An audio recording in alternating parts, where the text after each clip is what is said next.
বাংলাদেশকে খুব তাড়াতাড়ি হিন্দুরা নষ্ট করে দিবে, শেষ করে দিবে। মূলত শ্যামল তার জ্বলন্ত উদাহরণ।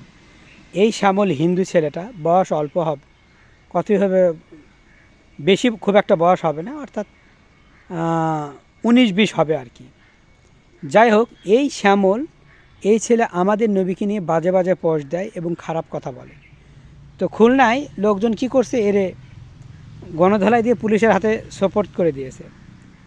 এখন প্রশ্ন হলো, হিন্দুদের এত সাহস, যেখানে মুসলিমরা 95% থাকে আর হিন্দুরা 5%, হিন্দুরা যে 5% থাকে বিষয়টা এমন নয়, অন্যান্য ধর্ম ধরে হিন্দু সহ 5%, অথচ এদের যে সাহস, আজ যদি বাংলাদেশে এরা যদি 50% থাকতো, তাহলে মুসলমানদের এই বাংলাদেশে থাকার কি থাকতো না, কোনো রকম অধিকার থাকতো না।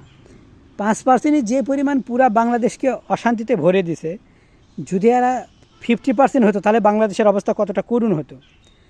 আমি একটা জিনিস হিন্দুদের দ্বারা এই জিনিসটা বুঝি না, যে ওরা নবীর নামে কটূক্তি, ইসলাম ধর্মের নামে কটূক্তি কেন করে, এটা আজও আমার বোঝা আসে না।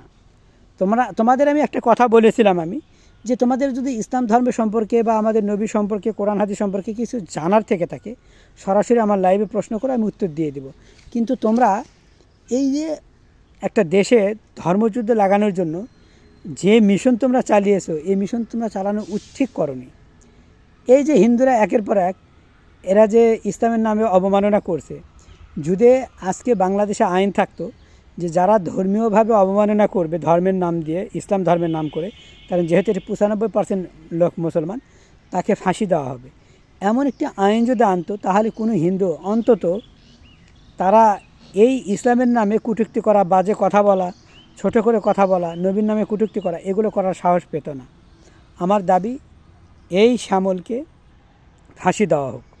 এবং হিন্দু ভাই বোনদের একটা কথা আমি অনুরোধ করে বলছি, আপনারা প্লিজ দয়া করে ইসলামের নামে বাজে মন্তব্য করবেন না। তোমাদের যদি জানার দরকার হয়, তোমার যদি ইসলাম সম্পর্কে কোনো খটকা লেগে থাকে, মনের মধ্যে সন্দেহ থেকে থাকে, আমি লাইভ করে আমার লাইভে এসে প্রশ্ন করবেন, আমি উত্তর দেব। কিন্তু কেউ বাজেভাবে এই যে পোস্ট করতেছো, তোমরা দেশের মধ্যে একটা অশান্তি করার চেষ্টা করছো, দেশটাকে তছনছ করার চেষ্টা করছো, এগুলো করে কী লাভ? কারণ একটা কথা মনে রাখবেন, একটা দেশকে ধ্বংস করা এতটা সহজ নয়। দেশকে তখনই ধ্বংস করা যাবে যখন দেশের মধ্যে মির্জাফরে ভরে যাবে। আমাদের বাংলাদেশে মির্জাফর অসংখ্য রয়েছে, নাই সেটা অস্বীকার করব না, কিন্তু নবাব সিরাজউদ্দৌলাও বাংলাদেশে অসংখ্য রয়েছে। তাই এই বাংলাকে যদি তোমরা তছনছ করা বা শেষ করা বা বাংলাদেশকে নষ্ট করার জন্য তোমরা যদি এই ষড়যন্ত্র করে থাকো, তাহলে তোমরা সাকসেস হবে না, এটা মেনে নিও। কারণ হলো, কেন হবে না? কারণ বাংলাদেশকে ভালোবাসে বাংলাদেশের জনগণ, এরকম অসংখ্য জনগণ রয়েছে যারা দেশের জন্য প্রাণ দিতে কোনটাবোধ করে না। আর আমি একটা জিনিস বুঝি না, হিন্দুদেরকে উদ্দেশ্য করে বলছি, আপনারা ইসলাম ধর্মের আপনাদের কি ক্ষতি করছে? ইসলাম ধর্মকে আপনারা পোঙ্গা মারছে? ইসলাম ধর্মের মানুষকে আপনাদের জায়গা জমি কেড়ে নিছে? মানে ধর্মীয় কি ইসলাম ধর্মে কোথাও লেখা আছে যে হিন্দুদের জায়গা জমি কেড়ে নাও?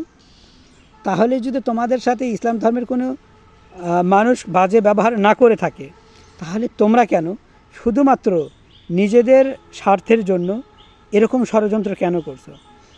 ভারতবর্ষে মুসলমানদের যখন তোমরা নির্যাতন করে করে শেষ করে দিচ্ছ, ঠিক তেমনইভাবে বাংলাদেশেও মুসলমানদেরকে এরা যুদ্ধ লাগানোর জন্য, হিন্দুরা দাঙ্গা লাগানোর জন্য আপ্রাণ চেষ্টা চালিয়ে যাচ্ছে।